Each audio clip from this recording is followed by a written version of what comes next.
Okay, so I'm gonna show you my interpretation of how to do them fast, the way Ramona posted in the Project Protect Facebook group.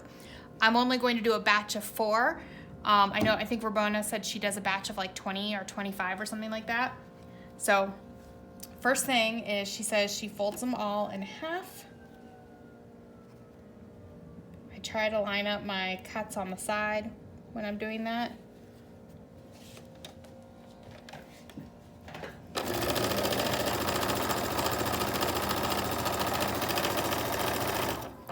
So there's one.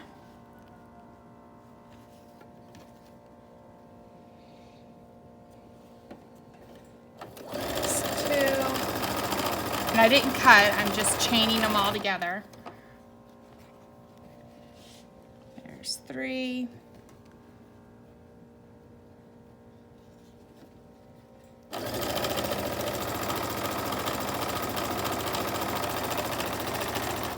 This will be number 4.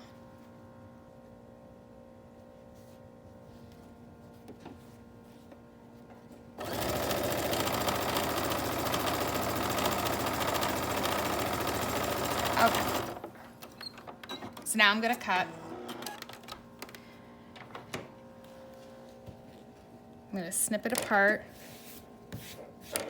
I've got stray threads everywhere.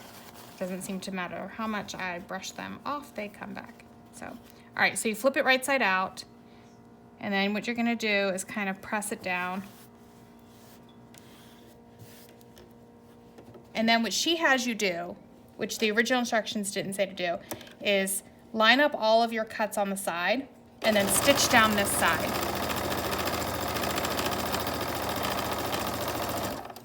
And I think I'm actually doing it reverse of what Ramona did. I think she had you start at the seamed side. For this part, I don't think it matters what side you start at. So again, I'm gonna flip it right side out. And then I'm going to press it with my hands.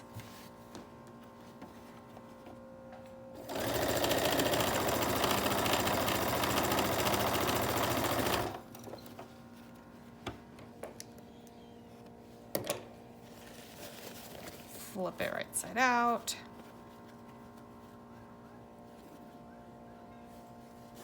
Press it with my hands. And you just want to make sure you keep them all going the same direction. So since my first one I fed through, the seam was at the bottom, I need to make sure all of my seams stay at the bottom.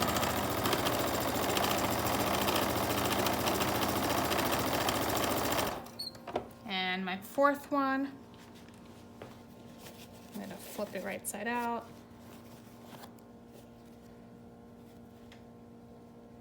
Line up all my pieces. And this one, is it cut funky or am I just lining it up wrong? There it goes. Okay. No comment. I've had some that were cut funky, so be nice. All right.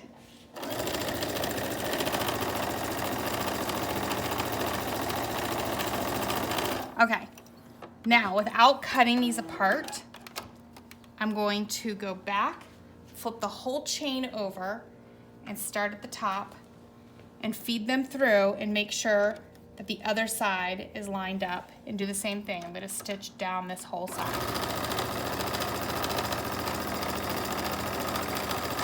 And you'll do that for the whole batch. So if you chained 25 together, you're gonna do that for all 25.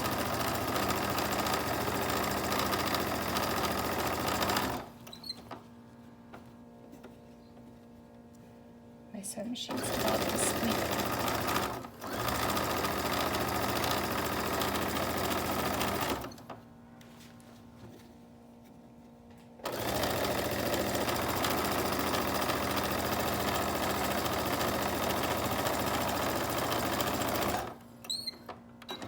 Okay, now we're going to pleat. And for the pleats, she said to start with the seamed side at the top. So I'm gonna put that under there. I'm gonna lower my pressure foot just to hold it. And what I'm doing is I'm pinching them right there at the 2 small bumps or darts and folding them up towards the seam side so that they line up right there. And then I'm going to stitch right into the beginning of that pleat. And then before I go too much further, I'm going to go ahead and fold the next pleat. And now I'm going to stitch down the rest of the mask. And then I'm going to move on to mask number 2. I'm going to do the same thing. I'm going to pinch up the pleat and fold it up into the thicker band. So you waste thread with it? Yes, this way I do feel like takes up more thread, but I think that Ramona is right in that it does save time. So you have to decide, I guess, what's more important to you, the usage of thread or time. So,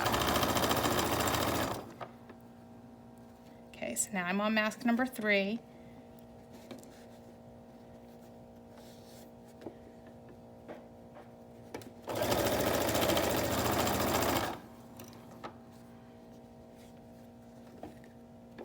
And sometimes if I went too far before, I have to lift up my pressure foot to get that under.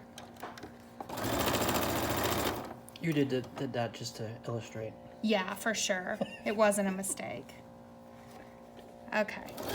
And now I'm on mask number 4.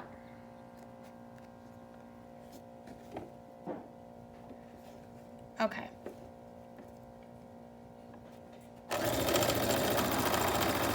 All right, so now I'm down to the end of that whole side that I chained. And so now I'm gonna go back up to the top to my folded edge, flip the whole chain over, and you know what? I actually think it's easier. I'm gonna reverse that. I'm gonna start at the non-seamed side because I like, when I'm doing this side, for the pleats to still face me. I think it's easier. They don't go under my pressure foot as much. So this is my folded edge, not my seamed side. Okay. I'm going to pinch them together and fold it down. That makes sense because of the direction your foot's going. So. Exactly. So as long as it matches up to what you did on the left side, you're okay. You just want them to be exact. And so then here, I'm going to pinch them up, fold it down.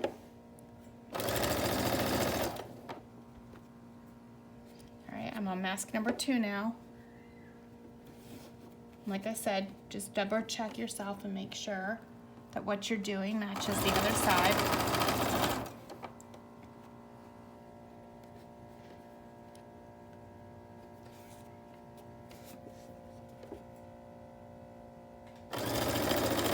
All right, mask number 3.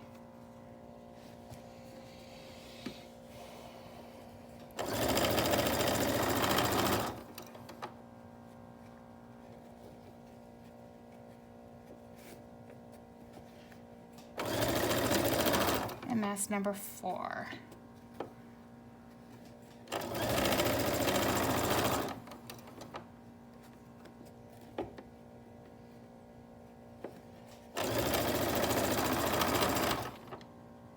Okay, and so now I have my pleated masks, okay?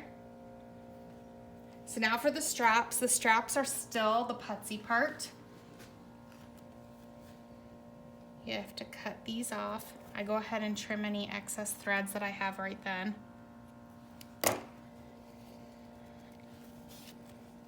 All right. So for the strap, you want to make sure that the dart that's in the middle kind of lines up with this very first dart. So this is my seamed bottom over here. And so I'm going to line it up with the top dart at the top of the mask, the unseamed side, and I'm going to kind of pinch it down and crease it with my fingers. And then you kind of slip it underneath your pressure foot. I'm going to stitch. Make sure you do some back stitching on this because this is the finished product. I'm going to stitch all the way down that side. I'm going to leave my needle in the down position.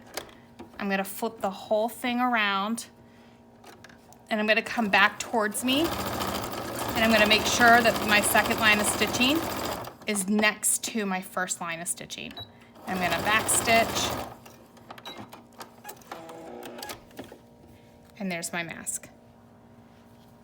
So now I need to attach the second side. Again, make sure your seam is over on your right and the dart lines up with the dart on the mask, that very first one, so that your straps end up being the proper length on the proper sides. Stitch down, back stitch,